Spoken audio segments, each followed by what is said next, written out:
Девушка заказала мне торт, выкинула в помойку и сфотографировала. Это было так болезненно для меня. Люди готовы переплачивать? И оно стоит, извини меня, там 15 евро или 20 евро одна пироженка. И люди стоят в очередь. Я чувствовал, что что-то не то, открыл коробку, и торт упал. Самый сложный твой заказ?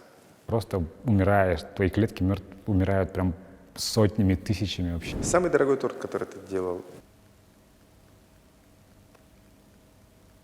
Привет, я Максим Кардозу. Сейчас будет интервью с Артемом Винокуровым. Это один из самых популярных и известных кондитеров в нашем городе, в Якутске и в республике наверняка. Мы поговорили о профессии, о том, как начать бизнес с нуля и, конечно же, о тортиках. Ну что, барды-бытышки? Артем, привет. Привет.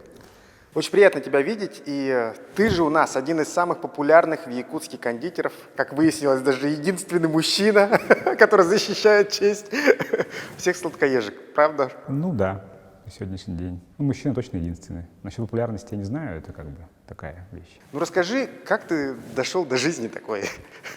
Ты же не профессиональный кондитер, давай просто сразу определимся, то есть ты самоучка по большому счету. Ну, наверное, это вопрос постоянно отвечаю, да, я как пришел к этой жизни. Я всем говорю, что у меня был кризис 30 лет, наверное, какой-то переходный. Надоело работать по своей профессии, работать в найме на кого-то. Это все настолько так приелось, была тяга. Плюс я очень много менял работы, я работал во всех сферах практически. И вот я уволился с последнего места работы, с ресторанного холдинга одного. Сидел дома, делать было нечего. Я даже готовить не умел. Просто начал готовить для себя, там что-то так постепенно, и все как-то вот пошло, переросло. Начал кормить там своих родных, близких, там тортики, там, ну, как-то все так вот закрутилось, какое-то хобби появилось. И вот спустя, наверное, где-то месяца 4-5 я себе сделал торт на день рождения сам. И у меня в Инстаграме я увидела подписчица, подруга. Она заказала торт для своей дочери. Первый заказ был у меня, как бы, за что я получил деньги. И после этого произошел какой-то безумный бум. Люди увидели в Инстаграме этот торт, и началось, пошло-поехало, постепенно начали поступать заказы. Там 1, 2, 3, 4, 5, и они все росли. И, естественно, с количеством заказов рос профессионализм, захотелось развиваться, тренироваться, рука стала набиваться, это все так вот. И уже бах, и прошло 5 лет, как незаметно. 6-й год уже пошел. И появился свой бренд небольшой. Да, как бы, ну, это все перерастало, надо было выходить уже из дома, из кухни домашней. Это как бы захотелось расширяться, захотелось выходить в какие-то новые рынки. И первым параллельно с кондитерской развивался другой бизнес, пироговая доставка. Вот. И захотелось развивать кондитерскую более профессионально. Наверное, здесь сказалась пандемия, период пандемии. Все сидели дома, и она как-то толчок дала, в принципе. Ну, в этот период, наверное, многим дал толчок какой-то определенный. И все как-то после пандемии сразу вышли на рынок какой-то вот более коммерческий. Я даже как бы открыл отдельный кондитерский цех. Не очень удачный первый опыт был, конечно. Ну, в плане помещения. А что там было неудачно? Технически было не очень удобно. Помещение было в жилом доме, это раз. Ну, проблем с этим не было. Там было жарко зимой, ну, как бы такие нюансы, которые как бы я вначале даже не знал, не понимал. Сейчас уже большой, огромный цех, там 100 квадратов, и очень хорошо работаем. Объемы уже другие, технические, как бы успеваем. Сейчас мы запустили уже бренд, там сделали брендбук, новое название, ушли от названия, это от своего, от Артемка, Артем, это всего. И сейчас мы вышли на розницу магазины. Слушай, ну почему именно кондитерская продукция? Так получилось? Ну, наверное, я сам сладкоежка. Я очень люблю сладкое. И, наверное, это поиск какого-то более качественного продукта. Я люблю качественный шоколад, который тяжело купить в магазине, да, грубо говоря. В нем нужно разбираться, во-первых. Хотелось каких-то... Ну, у нас же как бы все это классика, везде продается только одно и то же. Как бы, ну, люди этого хотят, в принципе. Самые популярные торты — это медовик и красный бархат до сих пор. Пытаешься что-то новое привнести, люди воспринимают все так вот медленно, ну, как бы взращиваем свою аудиторию молодую. Вот морковный, когда говоришь, да, в взрослом поколении, фу, что, морковный торт с морковкой? А потом пробуют такие, да. А молодежь, наоборот, активно берет морковные, они там экспериментируют со вкусами, там, с цветами. Сейчас у них там пошла мода, эти корейские торты минималистичные, жуткая такая, и там они все фанатеют и как бы не парятся насчет этого. А другое поколение хотят там максимум наложить мне торт там шаров шоколадных, там сделайте мне звезды, чтобы там блестело, чтобы там было много всего, как тут, ну, такое вот, чтобы удивить там кого-то или там произвести впечатление какое-то. Но торты заказывают. В любом случае же такой торт, сделанный вот своими руками, получается, он же дороже изначально, нежели, например, какой-то торт популярной российской, например, кондитерской фабрики. Ну да, это же как бы индивидуальный заказ получается, используются другие продукты более качественные, а массовое производство все равно это больше, наверное, за себестоимость, да, идет гонка, потому что объем большой. Тут как бы два пути. Ты выбираешь либо рынок, где ты работаешь на определенный сегмент небольшой, да, но с высоким ценником, либо ты берешь массовый сегмент, там, средний, ниже среднего, да, и, конечно, там ты уже используешь всякие разные смеси, как делают многие, там, сливки более низкого качества, там, растительные, шоколад другого качества, как бы. И все тут как бы каждый сам выбирает, что он хочет. Ну, у меня как бы два направления получается на сегодняшний день идет. Это для розницы у меня идет, я не говорю, что у меня используют такие смеси, я использую такую же продукцию хорошую. В этом как бы и концепция, я в массы сейчас запускаю качественный продукт. В магазине можно купить 100% уверена, что там будет стопроцентные сливки, да? Там будет мука и яйца, а не смесь неизвестно из чего, какая-нибудь там сухой там белок или яичный, что такое. И шоколад, неизвестно из какого качества, или глазурь какая-нибудь. Но спрос есть вообще? Люди готовы переплачивать? Да, спрос есть, потому что, во-первых, на якутском рынке нет такой продукции. Я как бы на сегодняшний день, как бы есть конкуренты, да, но они маленько в другом сегменте все равно. У них другая упаковка, качество подачи. Тут же как бы люди же визуалы. Ты приходишь в магазин и покупаешь в первую очередь глазами всегда. Для этого мы заказали упаковку вот, другую абсолютно, переработали. Сейчас пришли там еще, как бы, мы очень много работаем над визуальной частью. Потому что человеку нужно увидеть глазами продукт, увидеть его, купить. Плюс там тема еще экологии, перерабатываемая упаковка, не перерабатываемая. Это очень много, кстати, людей волнует. Ну, вот ты по образованию же пиарщик, да? И тебе это помогает? Естественно. Я же понимаю, что нужно людям, грубо говоря. Я понимаю, что они хотят, в какой ситуации. Грубо говоря, мы продаем не продукт, мы продаем определенный как бы, стиль жизни. Те же самые торты и те же самые Инстаграм, который у меня, да, все же идет через него, через личный бренд. Как бы. Ну, людям не хочется покупать бездушную продукт, не зная, кто его сделал, где он произвелся. Людям интересно покупать у человека, которого они знают. Город небольшой, все друг друга знают. Мы встречаемся на улице, все меня видят. Как бы. Любой человек может мне написать в Инстаграме, я ему отвечу. Я не буду там игнорировать кого-то. Ну, иногда бывает, конечно, но это не потому, что я там сволочь какая-то, да, там, надменная. Нет, конечно. Я имею в виду, что я иногда очень много работы бывает просто. И технически я не успеваю кому-то ответить, могу упустить сообщение. Такое бывает. Сейчас, слава богу, у меня появился администратор, они занимаются полностью заказами, как бы уже стало проще. В какой момент вот твое это увлечение и хобби переросло в бизнес? Когда я понял, что я не справляюсь с объемом, этот момент уже психологически было сложно. Это, во-первых, я сам отвечаю на все заказы, принимаю. Я сам их торты произвожу, делаю там закупы. Это все это происходит в одного. И объем настолько вырос, что уже пришло людям отказывать. А это не очень хорошо. Один раз сказал, второй сказал, человек уже не вернется.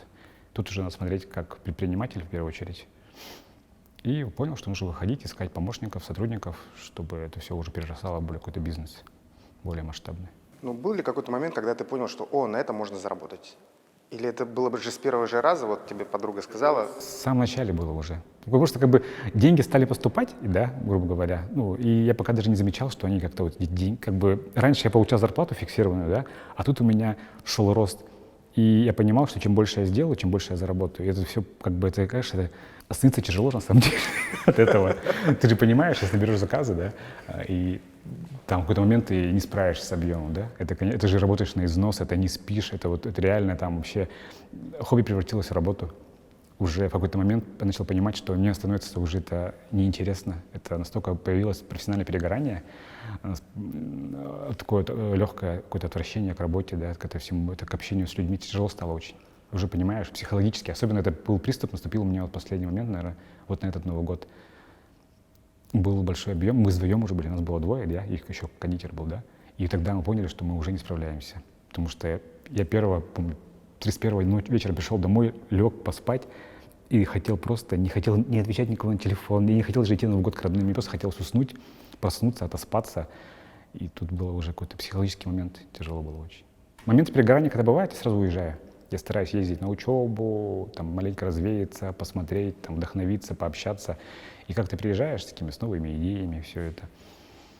Вот запустил проект, потому что розница — это тоже как-то легкое вдохновение. Захотел попробовать себя в другой сфере. Не только делать заказные торты, да, а вот попробовать себя в бизнесе в таком более масштабном. Это же B2B, это бизнес уже не с людьми, а с магазинами. Там уже маленькие другие правила, там уже другая себестоимость, там уже другие приемы, другая реклама, там уже выкладка идет не в Инстаграме, а в магазине. Человек воспринимает, прохожий, он даже меня знать не знает, да, там написано о чем, как, кто это, что это. Тут бабушка купила пирожное, она меня не знает, да. Там надо брать уже этикеткой, упаковкой, тут уже пошло чуть по-другому все. Это как-то вот интересно. И мы сейчас запускаемся, расширяем линейку магазинов, вот проэкспериментировали до Нового года. Там у меня стал технический вопрос, мы не могли большой объем выполнять. Сейчас мы переехали в новый цех, там оборудование купили новые, печки новые, миксеры новые, как бы побольше. Сотрудников набрал больше. Теперь я не работаю не один, как бы я сейчас занимаюсь больше процессом, наверное, управления. Чем я должен заниматься как бизнесмен, в принципе, а не стоять и делать торт. Я сделаю сейчас сложные заказы. Сейчас будет сезон свадеб, там я буду стоять у станка, грубо говоря, потому что кондитера многие боятся еще браться за сложные. Тем более большая ответственность. Там свадебный торт, 15 килограмм, 20 килограмм, да, и попробуй кого не сделать, да, или там довести, уронить его, там сразу же от невесты, от жениха, грубо говоря, и все. Насколько сложно вообще продвигать свою продукцию в магазине? Если мы говорим, например, про Москву или про большие крупные города в России, это практически невозможно маленькому предпринимателю попасть на прилавок в супермаркет. Есть такие проблемы в Якутске? Вот в Якутске я, кстати, не хочу заходить в сети, там какие-то крупные, да, которые там сеть магазинов, потому что, во-первых, всем тяжело работать в плане финансовых отношений. Как выяснилось, многие не платят, пытаются тебе вернуть деньги товарам их, там, да, все это не есть хорошо.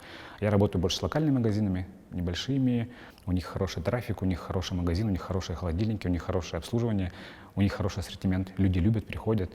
И часто многие жалуются, что пришли, а ничего нету. Я говорю, они же заказывают определенный объем, как бы. Сейчас мы работаем с географией по Якутску. Многие просят, почему ваших десертов нет здесь, я живу тут. А почему здесь нет? Мы работаем, мы постепенно будем расширять.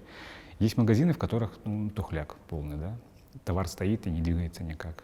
Там либо, магазин может быть даже грязным, да, неухоженным, холодильник там, с какими-то крошками, там, еще с какими-то насекомыми, да, это вообще трэш будет. И уже у людей твой товар пропадает, его плохо выложили, грубо говоря. Новые появляются нюансы, мерчендайзинг какая-то, да, и выкладка товара уже по-другому. Какие-то другие маркетинговые фишки, там, да, привлекать внимание. Не знаю, скоро буду ставить там свою ростовую куклу, наверное, там, да, тут продается там мои пирожные или что-нибудь такое, да. Тут уже по-другому смотришь на все. Раньше-то выложил в Инстаграм и все. Это пока еще работает в Якутске. Ну, в Москве тоже, на самом деле, есть сети, например, Вкусвилл, которые берет такие проекты. Единственный минус, главный не минус, а главная проблема — это объем. Нужно справиться с объемом. Если ты поставляешь товар в Вкусвилл, они тебе ставят план, там, грубо говоря, ты должен ежедневно отгружать. Миллион пирожных, короче, да, грубо говоря. И ты должен понимать, что своим маленьким цехом ты не справишься. И все. Ну, это тоже, это же хороший стимул развить свой бизнес. Вот если говорить про продукцию, которая в магазине, да, раньше ты все делал на заказ. То есть к тебе приходит заказ, и ты покупаешь продукты, и на них готовишь. Ты уже знаешь, что ты точно продашь этот тортик или этот пирог. Но сейчас, когда это будет в магазине лежать, это же значит, будут у тебя и траты, которые не будут окупаться, получается. Ну, да, как я говорил, это же маленько другая сфера, чуть-чуть другой бизнес, чуть другие расчеты. Там в любом случае закладывается на каждый магазин возврат товара, да, выходит срок у него, 72 часа, там 48 часов. Плюс, там, не знаю, неправильно поставили, там, перевернули пирожное, уже потеряло товарный вид. Тут как бы есть эти нюансы. Они будут, и тут надо смотреть больше, наверное, на объем. Магазины, которые в течение месяца ввели очень много возвратов, мы перестаем с ними работать просто. Я поставил такое правило. Как бы мне невыгодно поставлять магазин, в который ничего не продает, к сожалению. Я как бы оказываю поддержку рекламную, я постоянно публикую в своем инстаграме и личном о том, что это магазин там есть, приходите, освещаем это. Но если в течение месяца ничего не меняется, очень много возвратов, то это бизнес. Но ты вкладываешь полностью свои деньги или ты берешь еще кредит, например, для того, чтобы открыть цех, купить оборудование? Естественно, когда нужно срочно было переезжать в новый цех, мы объединили два цеха, там, кондитерская и пироговая. Нужно было... Мы искали помещение уже готовое, во-первых, да, чтобы можно было въехать. Я взял оборотные средства в банке, чтобы увеличить техническую часть. Мне нужно было купить срочную печку, большой миксер, там оборудование докупить небольшое. А так за 5 лет у меня накопилось уже огромное количество оборудования, всякого там, барахла, грубо говоря, да, там у меня есть и гриль, у меня есть там и какая-то печка и, там старая, ну, как бы очень много всего. Постепенно что-то продаем, как бы. Эти деньги есть, они замороженные, просто они медленнее как бы приходят. Скажем, есть товар, который сейчас там, витрины, да, холодильные тоже стоит замороженный, это деньги замороженные, считаю. Что-то продаем и сразу пускаем в оборот. Все-таки как сделать бизнес, построить бизнес с нуля от фотки в Инстаграме, получается, да, до открытия своего цеха? Ну вот сейчас, наверное, это не так легко сделать, как раньше. Я попал в тот период, когда был какой-то вот инстаграмный бум начинался, да, и появились и домашние кондитеры, которые только-только начали развиваться. Тогда, помню, в каждом втором доме был кондитер, который... Сейчас, точнее, в каждом втором доме уже есть кондитер, да, который там, обслуживает свой дом, грубо говоря. Но я, наверное, из тех первых первенцев, там вот Маша Столярчик, там, Эльза, я, вот, с кем вот первые мы начали, меня вот Даша Конечникова позвала в группу «Вкусно, быстро, легко» на такие ярмарки ежегодные. И я как-то со всеми людьми познакомился. Главный плюс, наверное, Якутска в том, что мы общаемся все. Мы все общаемся, поддерживаем, советуем друг другу всегда, как бы, там, я могу что-то дать, там, если что-то мне не хватает. Скажем, у меня один раз была ситуация, я не успел купить изомальт для карамели. Я потом написал, мне кто-то дал спокойно из кондитеров. Ну, как бы нет такой проблемы. В Москве как-то сложнее, и все. Тут вообще конкуренция. Люди пишут друг другу заявление в Роспотребнадзор. Конкуренты друг так сдают. Это вообще... Ну, тут пожестче конкуренция явно, однозначно. Соседка написала на свою соседку там заявление в Санпин или что-то, или Роспотребнадзор. А в налоговую еще пишут. Это вообще жесть. Типа вот они занимаются... Коммерческой деятельностью незаконной. Но сейчас, слава богу, появился там самозанятые, это сразу отпало. И как бы все себя, в принципе, обезопасили. А вот построить бизнес с нуля, ну, наверное, как всегда, это как бы высокопарно не звучало, но все начинается в любом случае с идеи. И, наверное, с определенной концепта, который ты закладываешь в свой проект. Если открыть просто какое-то бездушное, там, выкладывать фотографии торта, да, ежедневно, никто ничего не купит. Все равно люди покупают, наверное, у человека. Им интересно узнать, кто ты, чем ты занимаешься, и уже постепенно развивать какое-то направление. Если бы я сейчас просто, если точнее тогда бы я 5 лет назад открыл бы, типа, вот, торта кондитерская, да, ну, никто ничего не знает, кто ты, что ты, как бы, и все. Все равно больше кондитера выстреливают на личных брендах. Их знают лично. Как долго ты искал свои рецепты? Я до сих пор ищу рецепты свои. Это как бы поиск не останавливается никогда, потому что есть классические рецепты какие-то, есть какие-то доработанные. Это вот все с опытом. Я вот поработал год шеф-поваром кондитерским у Лукиных. Там много чему научился. Во-первых, там был огромный цех, надо было управлять. Много нюансов, много каких-то там подводных камней, которые все узнал. Я им запускал очень много интересных, как бы для них разрабатывал десертов, которые, я считаю, были ну, реально крутыми.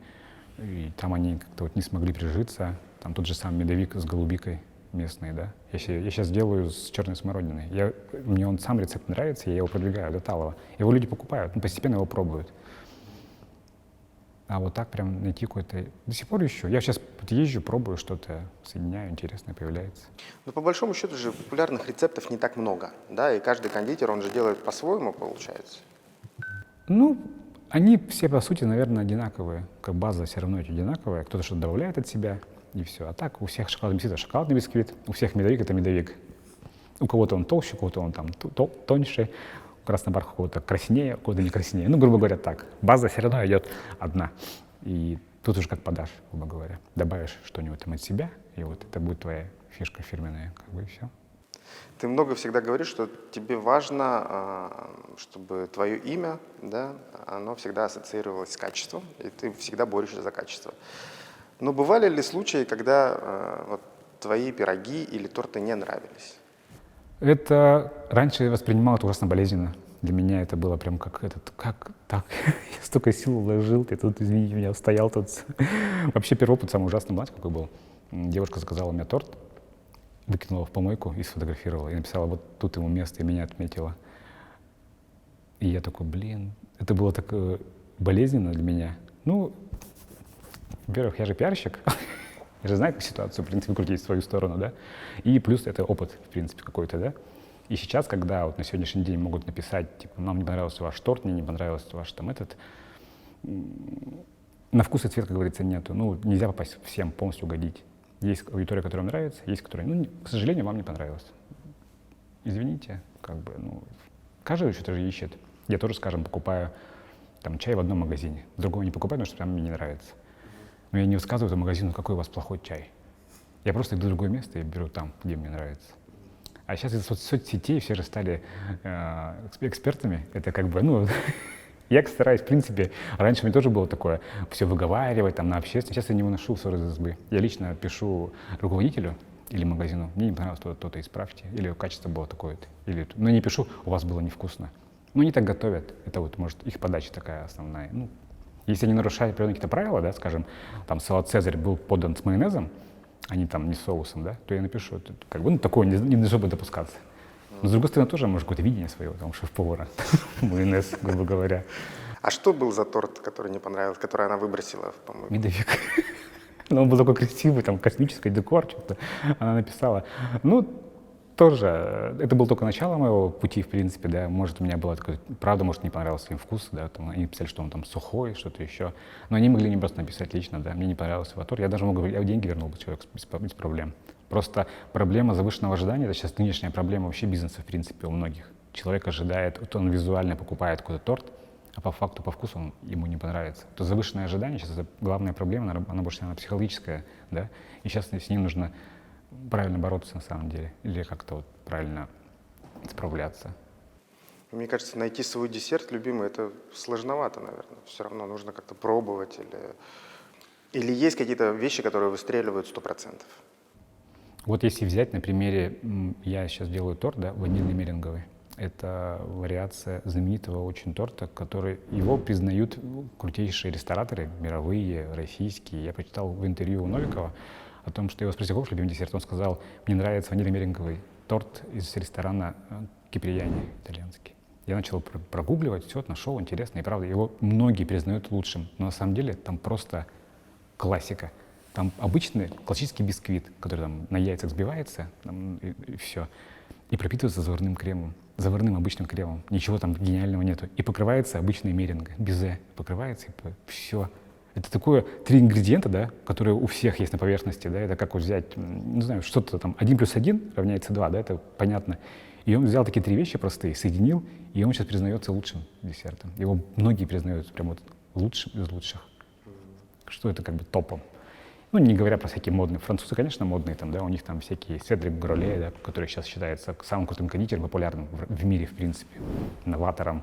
Знаменитые его эти десерты в виде фруктов, которые он там, а внутри тут фрукт. Скажем, в виде яблока пирожное покупаешь, а внутри яблоко. Пирожное в виде лимона, внутри лимонная начинка.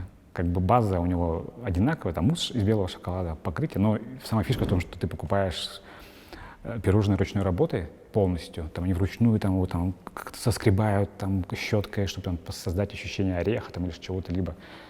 И оно стоит, извини меня, там 15 евро или 20 евро одна пироженка. И люди стоят в очередь в кондитерскую. Он там еще сам появляется иногда, фотографируется с людьми, там люди говорят, плачут, когда его видят, короче. Я прочитал одной кондитерши в питерской, она где приехала, увидела его, и я, говорит, расплакалась. Я не смогла сдержать слез. Я думаю, наверное, я тоже бы, наверное, заплакал, что ли, наверное, если бы увидел его. А вот тебе нравится какой-нибудь десерт, например, в московском ресторане или в другом каком-то городе? Я не могу забыть чизкейк, который я пробовал на Баракае много лет назад. Какой-то ресторан там был, Кристина, что ли, назывался, типа итальянский. И там у них стояли чизкейки просто на витрине. Я заказал, а он подавался с таким вареньем. Не помню, его прям полили так обильно, это было вкусно. Мне он запал в душу до сих пор, как бы, и не могу его забыть. Хотя он такой обычный, базовый, в принципе. Ну, как-то вот. Может, сложилась атмосфера, там, вид на море, закат, и тут я ем чизкейк, это было круто. А вот так, чтобы сказать, это мой любимый десерт, ну, такого до сих пор нет еще. Но любимый торт тоже нет? Я люблю шоколадный торт с шоколадным кремом, просто классический. Я до сих пор, кстати, его еще не могу сделать. Вот именно тот, который я хочу, чтобы он был именно такой по текстуре, там, по вкусу, до сих пор в поиске. Я уже их сделал, не знаю, 100 рецептов, и вот все пока не то. Когда найду, наверное, вот, отпраздную, не знаю, бутылку шампанского или что-нибудь. Но это сложный такой процесс. Во-первых, тяжело самому себе угодить. Ну, тем более все рецепты я пропускаю через себя. А если они мне нравятся, я их делаю. Если мне не нравится, я делать его не буду. Я не говорю, что я эстет какой-то, да? Ну, как бы лучше я сделаю, попробую сам, чем скажу, вот пробуйте и скажите мне ваше мнение. Потому что, во-первых, люди не знают, чего хотят до конца. И лучше их в этом плане как-то вот устаканить, привести какой-то определенный вкус, вид, чтобы они уже его пробовали. Ну, ты сладкоежка до сих пор? Да, и это для меня мой бич сладости. Вначале сразу же я набрал, помню, вес, из этого я ушел в спорт, и сейчас до сих пор я этим борюсь, я ем и занимаюсь спортом, я ем и занимаюсь спортом. Спорт пришел из кондитерства у меня. Это необходимость была физическая похудеть, потому что я начал готовить и начал есть обрезки коржей, крем, это все остатки доедать, как бы, ну жалко выкидывать же. И начинаешь что-то, кусочек съел там. Я начал готовить, по-моему, летом, и к декабрю я уже набрал вес, притом так достаточно мощно. И помню, в январе пошел в спорт. Хотя я спорта был достаточно далек, я максимум мог там побегать, что-нибудь такое, да. А тут записался прям конкретно, там, помню, 8 января после праздника пришел к тренеру, говорю, все. И вот он начал меня там заниматься с ним. И как-то потом перескочило, там DTI были, игры были. Он сказал, что я не могу пока заниматься, там все закрыто. Я знакомый позвал меня на кроссфит. Я пошел туда, и все, и это сейчас как мое одно из главных, наверное, увлечений, хобби, которое я ужасно люблю. И уже, по-моему, тоже 4 года или 5 лет тоже я уже занимаюсь этим. Ну, получается, это как отдушина, ты там высвобождаешь какую-то энергию свою. Это и отдушина, это и физическая, и психологическая отдушина, тем более сейчас, особенно когда бизнес, много стресса, много каких-то процессов. Это нужно, такая вещь должна быть, это как бы вот место силы, где ты придешь, неважно, всем не важно, что я делал, и что у меня там стресс, и что-то у меня там, не знаю, что не приехало, или что-то у меня там не успели сделать, да, ну, там людям на это наплевать, и тренеру тем более. Он говорит, садись и делай, и все, и ты делаешь, это все у тебя выходит, выдыхаешь, голова маленько очищается, успокаиваешься. И он мне сам говорит, ты, когда у тебя хороший результат, значит, ты, видимо, пришел на стрессе, у тебя сразу же результаты другие, говорит, ты прямо топишь, злишься, и говорит, у тебя это прям сразу видно, говорится. Это хорошая вещь на самом деле. И вообще я человек не спортивный, никогда не был спортивным человеком. Я в школе не ходил ни на одну физкультуру, в университете тоже. Это вообще ужасно на самом деле. А сейчас я это понимаю, что это очень круто. Мне это нравится. Давай про работу поговорим еще. Расскажи самый сложный твой заказ. Самый сложный заказ был свадебный, как всегда. Ну, то я тебе расскажу тебе 2 случая. Один был печальный, а второй нормальный, да. Свадебный торт заказала моя знакомая на свадьбу. Торт был в 4 яруса, он получился очень высокий, почти метр с лишним в высоту. Естественно, все собиралось дома. Это технически, как бы, он был полностью украшен там живыми цветами. Вот. И его нужно было доставить в банкетный зал. Он не влез в коробку. Я не рассчитал высоту, он не влез в коробку. Коробка, получалась, сверху не закрывалась. Пришлось там положить какую-то пленочку. И когда мы выносили торт на улицу из машины, подул страшный ветер, эту крышку сорвало. Там вот так все начало болтаться. Я думал, сейчас там все крем весь там испачкается, все. Ну, слава богу, мы его донесли. Он еще был жутко тяжелый. Все это мы донесли. Там поправил некоторые нюансы, там точка один там отошел, что-то такое, и все. Вот он был как бы сложный психологически, потому что был большой вес, большая ответственность. Тяжело было его вести, как бы. А с нашими дорогами в Якутске это просто вообще это отдельный же квест. Это же просто умираешь, твои клетки умирают прям сотнями, тысячами вообще, пока ты везешь с точки А в точку Б. А самый страшный случай, это когда я вез корпоративный торт одного рекламного агентства, крупного в Якутске. И по итогу, когда привезли, я чувствовал, что что-то не то, открыл коробку, и торт упал в коробке. Ярус слетел один, получается. Там был сложный торт, все ярусы были разных цветов, фирменных в стиле компании. Там что-то красный ярус, золото, а золото там покрытие было такое, если его смажешь, все, его не покроешь ничем. И это просто было, я не знал, что делать. Я зашел и позвал того, кто заказывал торт, девушка. Я ей объяснил, говорю, такая ситуация. Она так легко среагировала, она говорит, ничего страшного, просто давайте мы там поставим фейерверки, вы там сделайте, что сможете. Я там пытался что-то сделать, но было просто месиво, на самом деле. Это было месиво. Я сказал, что я верну вам деньги за торт. Я им отправил потом еще на следующий день, там не выходные были, отправил им пироги, там просто от себя, как бы, чтобы загладить вину. Я признал ошибку, все это. Деньги они, кстати, не взяли за торт, сказали, что, ну, ничего страшного, но больше ничего не заказывают. До этого они как бы заказывали, корпоративные заказы делали какие-то, все такое, все. Вот это было, да. Никогда не было, торт никогда не падал у меня при транспортировке. Тем более это корпоративный торт, там на 200 человек, они сидят, празднуют, да, и им выносят, извините меня, какую-то вот жесть. Ну, это, наверное, надо пережить. Это такое, наверное, кожа становится толще, что ли, это, становишься более хладнокровнее. Ну, и относишься более как-то... Я, в принципе, очень внимательно отношусь к заказам, там, стараюсь там максимально укрепить, там, все это. Опять же, технический вопрос. В Москве очень легко купить все эти инструменты. Всякие там крепления, да, все эти там, в Леруа Мерлен съездил, там все это купил, всякие там палочки. В Якутске этого ничего нету. Там изобретаешь из всего, что там сам, грубо говоря. Но я скоро начну заказывать отсюда, наверное, уже. Проще заказать, побольше привезти и там собирать спокойно, чем в Якутске. Я помню, трубочками, там, палочками китайскими укреплял, этими всякими разными. Потому что нет даже банальных там всяких реек, чтобы купить. Вот если говорить про большие торты, там в метр в высоту, это же он готовится несколько дней, да? Нет, ярусы готовятся, все отпекается за день, собирается, и день в день я все собираю полностью. Только собираю, покрываю, финишный декор, и все, и везет. Просто, например, если смотришь какие-то кулинарные шоу, да, где тоже кондитеры готовят, они буквально там, мне кажется, несколько дней они готовят эти торты, потом думаешь, это вообще можно есть? Ну, есть же понятие шоу-торт, которое, в принципе, вызывает ощущение такого вау, да, типа, посмотрели все на него, но его никто не ест. И там с ним рядом там какой-то ярус один, который можно съесть и нарезать, грубо говоря. Остальное это все просто вау-эффект, шоу, не более. За границей очень многие используют какую-то там эту рисовую там, пасту, из нее там все ваяют, там, покрывают. В России стали модны эти фальш-ярусы. Хочет там невеста себе 7 этажей торт, вот чтобы он был огромный. Из них вот эти вот 6 ярусов — это полистирол, и сверху торт. Ты все покрываешь кремом, там все это делаешь, грубо говоря, и все. Ну, это мода была очень популярная в Москве, кстати. Ты как-то рассказывал, что есть такие десерты, например, которые нельзя полностью есть. Да?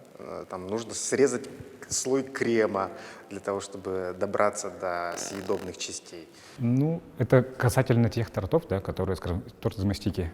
Мастику есть, ну, как бы не стоит. Она сладкая, она перебивает все вкусы. Как бы, тут же, как бы, главное — вкус.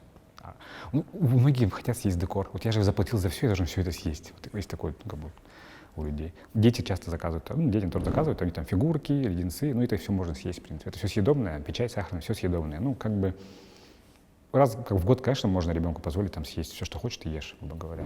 Но тоже бывает, что если делаешь, скажем, покрытие, да, там, из масочного крема, ну, масличный крем не все любят, из масла крем, ты можешь его просто убрать. Или, скажем, крем покрытый черным кремом, торт. Ты его поешь, у тебя весь рот будет черный, зубы, там все на свете будет черное несколько часов, потом только пройдет. Ты прикинь, ты с гостями сидишь, у меня один ситуация была, заказали торт на юбилей синего цвета, и мне потом высказали о том, что мы сидели все с синими ртами. А я не предупредил просто, ну как бы забыл предупредить о том, что торт покрасит, и ситуация была не очень такая хорошая. Мне высказали, что мы сидели, там люди такие сидели приличные, интеллигентные, сидели с синими ртами и там зубами. Ну, это реально выглядит смешно очень. Люди выглядят как готы, сидят с закрашенными ртами. И представь себе, люди возрастные, и у них синие рты. Это, наверное, очень странно выглядело. Да, я сам лично не ем цветной крем. Я его всегда убираю и съедаю только то, что внутри. Ну, это мое личное. Как бы. Цветной крем — это для красоты просто, да? Ну да, хотят какой-то черный вау-эффект или красный, яркий. А еще можешь вспомнить какой-нибудь такой интересный пример, сложный в исполнении, и который был неким вызовом для тебя и твоей команды? Мы делали недавно, вот последний раз делали заказ в виде кроссовка. Парень написал, говорит, хочу кроссовок, типа там вот, Nike, Dior, короче, фанаты там они, обуви. И мы такие, блин, мне самому стало интересно сделать такое. Я говорю, давай сделаем, он говорит, сделаем. И все, и мы там лепили по фотографиям, там распечатывали там, логотипы Nike, там все это там делали эти строчку, там шнурки, там язычок, это все приклеивали. Это заняло почти весь день. Ну, это было прикольно. Мы, в принципе, неплохой торт сделали. Не идеальный, как бы хотелось, но сделали классно. И там парень вообще был там, вау, мы там в шоке, это круто, все это сделали. Вот мы недавно делали торт, он был, по-моему, 2 или 3 яруса. Каждый ярус был из разного покрытия. Первый ярус был покрытие из мастики, второй ярус был покрытие из велюра, и третий ярус был покрытие такой крошкой, типа шоколадной, металлической. Все 3 разных уровня, они с разных материалов сделаны. Их, когда собираешь, тяжело очень, чтобы там что-то не запачкалось. Вот это был такой вызов. 3 разных абсолютно покрытия. И мы тем более никогда их не делали. Ну, велюр мы делали, это ладно, поставить можно, но он тоже требует устойчивости. Если торт начнет ходить, он лопнет, треснет, и трещины пойдут, не очень красиво будет. И торт был в темных тонах, черных таких. Вот он. И мы его классно сделали. Я заказ уже бенил, мне было интересно его сделать, и мы сделали. Когда личный интерес появляется, это как же вызов, и ты к нему идешь и как-то вот готовишься. Но и бывают заказы, иногда люди просят нереально сложный торт. Я знаю, что я не смогу его сделать, я отказываю. Ну, к сожалению, я только сделать не смогу. тот раз просили торт. Во-первых, там было не до конца понятно, из чего он сделан, да, покрытие. Я не смог понять. И то ли он был вручную расписан, то ли какое-то покрытие было. Там были цветы, как будто бы они были как под стеклом сделаны. Я не понял до конца, что за эффект это был. То есть они прислали фотографию, говорят, Да, мы хотим такой торт. Там свадебный торт, я сказал, что я не смогу сделать. Ну, я говорю, я не понимаю, из чего он сделан даже, как бы покрытие. Я технически не знаю, из чего его сделать. Думал, нет, говорю. Если даже когда первый раз делаешь, нет факта, что он у тебя получится сразу же. А выдавать какую-то залипуху человеку не хочется, тем более он платит деньги, и не маленькие за это все. Ну, как бы тут вопрос профессионализма. Из этого я вот учусь, езжу, как бы смотрю, вот, что-то новое там изучаю. А к тебе не было претензий, наверное, ну, там, когда ты начинал, что ты самоучка, что вот у тебя нет кулинарного образования? Обидно, когда профессионал делает тебе хуже, да? Грубо говоря, закажешь профессионал, и он тебе делает какую-то залипуху странную. Тут вопрос, наверное, профессионализм больше, исполнения. Более талантливые люди все-таки самоучки на сегодняшний день. Есть, конечно, там талантливые студенты, которые там обучаются, да, что делают. Я не знаю, где они даже работают. Как бы нет, такого никогда не было. Типа, ой, вы не профессиональный кондитер. Наоборот, людям интереснее заказать, наверное, у любителя, и который так классно делает. Как бы. Тут же платишь, наверное, за результат конечный. Ну, слава богу, в Якутске нет таких проблем, как в Москве, когда там заказываешь один торт, тебе привозят абсолютно другой. Я вот постоянно читаю в Инстаграм такие ситуации, я заказал такой торт, а мне привезли вообще ожидание, реальность, когда бывает. Я когда предупреждаю тоже, у меня, говорю, не будет точная копия вашего торта, он будет чуть по-другому, тут маленько, как бы, ну, исполнение поменяется, там, маленько, я постараюсь попасть там в цвет, немножко, возможно, будет то-то. На фотографии торт там 15 килограмм, а вы просите 3 килограмма. Ну, вы должны понимать, что объемы разные. То есть часто бывает такое, что тебе заказчики присылают фотографию торта какого-нибудь? Да, либо моего, либо с интернета. Вот хотят и все. Особенно это часто свадебный торт бывает. Ну, чтобы визуально это выглядело как-то красиво. Я всегда прошу тоже, мне нужна визуализация, чтобы люди понимали, что будет в итоге. А то человек мне часто пишет, была ситуация, заказчица заказала торт, и говорит, мне торт нужен ребенку. Хорошо, какой? А да, на ваше усмотрение. Окей. Я сделал торт, она говорит, а почему он не зеленый? Вы же, говорю, не говорили мне. Человек просто в своей голове нарисовал определенную картинку и подумал, что я ее как-то вот угадаю, да, грубо говоря. Это тоже такая проблема в последнее время. И я сейчас в последнее время пишу, отправьте мне визуализацию, чтобы я понимал, в каком направлении двигаться, чтобы мы друга понимали. А я думал, он будет зеленого цвета. А почему говорю, зеленого цвета? Мы же не писали ни по зеленый цвет, даже ничего. Даже намека не было на зеленый цвет. Я его сделал там. Он говорит, я думал, там будет другая ягода. Ну, вы же не написали мне конкретно, что вы хотите там. Ну, как-то вот такие моменты. Ну, это как бы с опытом приходится. Самый дорогой торт, который ты делал и продал? Цену называть надо? Да.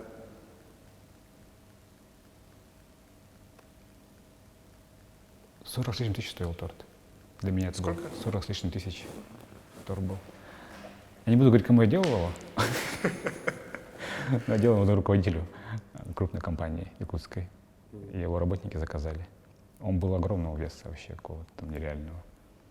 Я помню, даже там, я заказывал специально подложку под него, чтобы он влез в холодильник, потому что он не влезал у меня в холодильник, там был какой-то огромный вес. Это был такой вызов, как бы. Он нужен был типа срочно, а нам нужно через 3 дня, короче. Типа мы хотим удивить. Я такой, делайте. И все, давайте делайте, мы начали делать как бы. Он был огромного веса, большого вообще, какого-то там. Они сделали его по весу столько же, сколько человеку лет.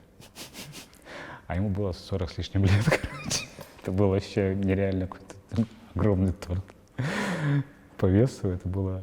То есть он просто большой, широкий? Он был большой и много ярусов был. Он был огромный по размеру, потому что, во-первых, там надо было соединять несколько, там отпекаются же бисквиты, не цельные, а там надо было резать все это, собирать, покрывать. Еще такой огромный объем, покрыть кремом тяжело, там его не покрутишь, там нужно как-то так, потом еще один ярус положить, укрепить. Такой он был достаточно сложноватый. Ну, интересно тоже. Интересно, да, но больше такие торты не делаю. Он как бы результат меня не до конца удовлетворил. А что тебе это в нем не понравилось? То есть вкус бисквитов? Нет, бисквит все было вкусно, все было. Он был какой-то вот маленько, наверное, вес огромный, все-таки хотелось его сделать по-другому маленько. А времени было мало, к сожалению, чтобы его исполнить было качественно. И из-за этого, не качественно, а вот именно как-то вот визуализацию сделать более интересную, придумать. Это тоже требует определенного... Когда тебе говорят, сделайте нам какой-нибудь торт, и не говорят, какой конкретно, у вас 2 дня. И ты сидишь, начинаешь соображать, как-то вот такие часто бывают, когда заранее заказывают, и приходят классные идеи, да, там резко вспомнил или увидел что-нибудь. И пишу заказчику: давайте сделаем так-то, так-то, так-то, это будет прикольно. Она говорит: да, давайте, и мы делаем. Это когда заранее. Сводим торт заказ заранее, вот там можно еще, есть размах, там что-то придумать, там, и у там, заказчика есть тоже время, чтобы что-то поменять. Бывает, заказчики меняют торт, там 5 раз могут поменять. Свадьба будет в стиле там серебра, потом бах, у нас будет там эльфийская свадьба, потом бах, сделаем все в стиле «Звездных воинов». И так вот, ну окей, как бы. Если торт будет некрасивый, ты будешь его кушать? Не свой. Конечно. Для меня, как бы, наверное, как профессионала, наверное, я понимаю визуальную часть, как для потребителей большинство, да, это им важно. А мне, как профессионалу, в принципе, больше, наверное, съесть важно, наверное, вкус. Я скажу замечание насчет внешнего вида. Но если он будет именно засохший, я не буду есть его. Или он там будет видно, что там, не знаю, плесень на ягоде, конечно, я его не буду есть. Скажу, что это такое. Ну, есть торт от Хагрида, знаменитый, да, из Гарри Поттера. Его заказывают до сих пор, а он страшный. Он розовый крем грязный, намазюкана с ошибкой надпись. Его любят очень. Ну, так фанаты как бы.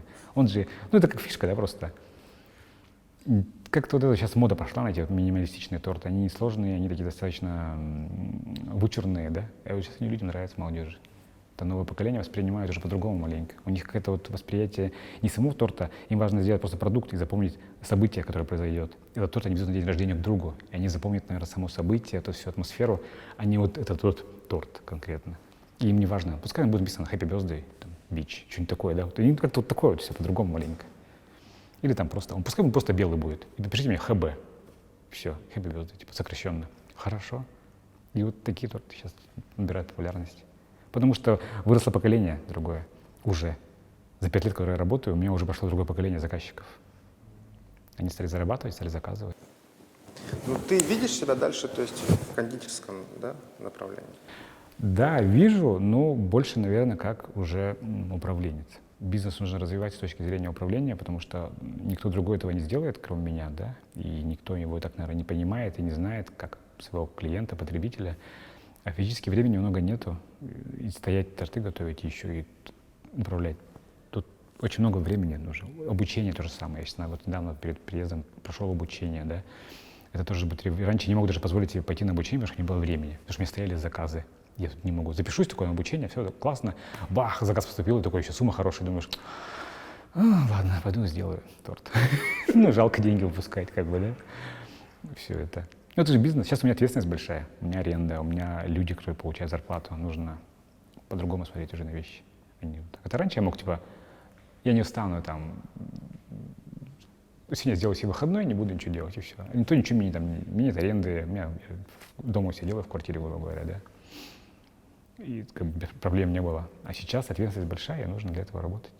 По-другому смотришь на эти вещи уже. Ну, как бизнесмен больше, наверное, предприниматель. Спасибо за беседу тебе. Пожалуйста. Спасибо, что позвал.